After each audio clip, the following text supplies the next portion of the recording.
Una vera e propria bomba è stata appena disinnescata dietro le quinte del calcio italiano. Siamo tornati con un altro importante aggiornamento sul calciomercato, e come sempre, portandovi le informazioni più accurate e affidabili, direttamente dalle fonti che contano davvero.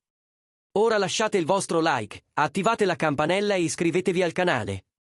Perché oggi faremo chiarezza su una delle voci più chiacchierate degli ultimi giorni. Agustin Modica non rientra nei piani del Napoli, almeno non ancora. Negli ultimi tempi si è parlato molto del possibile interesse del Napoli per il giovane attaccante italo-argentino del Rosario Central, Agustin Modica, 22 anni. La sua doppia cittadinanza italiana ha contribuito ad alimentare le voci, suggerendo un possibile arrivo nel calcio europeo già nella prossima finestra di mercato.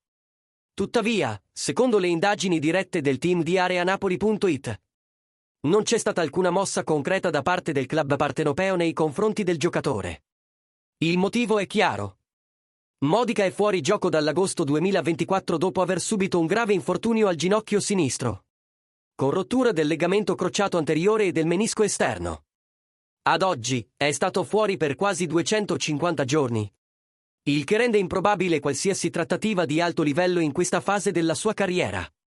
Vale la pena ricordare che prima dell'infortunio, l'attaccante aveva segnato 9 gol tra il 2023 e il 2024. Cifre promettenti ma non ancora sufficienti a giustificare l'interesse di giganti come Napoli, Juventus o altri top club di Serie A. Durante l'estate europea del 2024, Torino, Lecce e Udinese hanno persino fatto delle richieste. Ma il prezzo di 5 milioni di euro ha raffreddato ogni progresso. Da allora, il nome di Modica è scomparso dai radar e l'infortunio ha aggravato la situazione. Ecco perché leggere il suo nome accostato a club come Napoli o Juventus sembra quantomeno azzardato. A meno che qualcuno come Cristiano Giuntoli o Giovanni Manna non sia disposto a scommettere al buio. Sembra altamente improbabile che Modica sia protagonista di un trasferimento importante quest'estate. Ora è il momento di concentrarsi interamente sul recupero.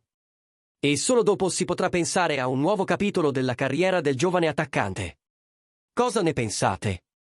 Il Napoli dovrebbe tenere d'occhio Modica nonostante i suoi recenti infortuni?